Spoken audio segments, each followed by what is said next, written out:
আসসালামু আলাইকুম সবাইকে। ঘুমাতে তো আমরা সকলেই পছন্দ করি।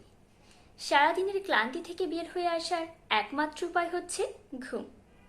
তাই চলুন জেনে নিই পর্যাপ্ত ঘুম কেন এত জরুরি।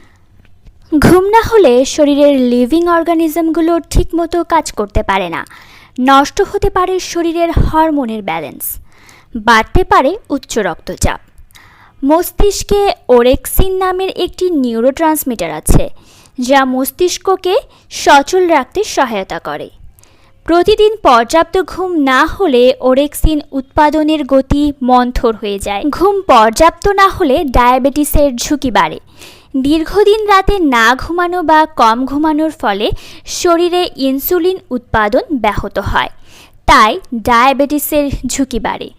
ঘুম শরীরের ক্ষতিপূরণ ও শক্তি সঞ্চয়ের একটি পন্থা, তাই ঘুম কম হলে তার শরীরের রোগ প্রতিরোধ ক্ষমতা নষ্ট করে। পর্যাপ্ত ঘুম স্ট্রেস কমায়, আবেগগত সমস্যা নিয়ন্ত্রণে সহায়ক এবং স্মৃতিশক্তি বৃদ্ধি করে। এছাড়া পর্যাপ্ত ঘুমের ফলে ত্বকও ভালো থাকে। আজ ঠিকমতো ঘুমিয়েছেন তো? ধন্যবাদ সবাইকে।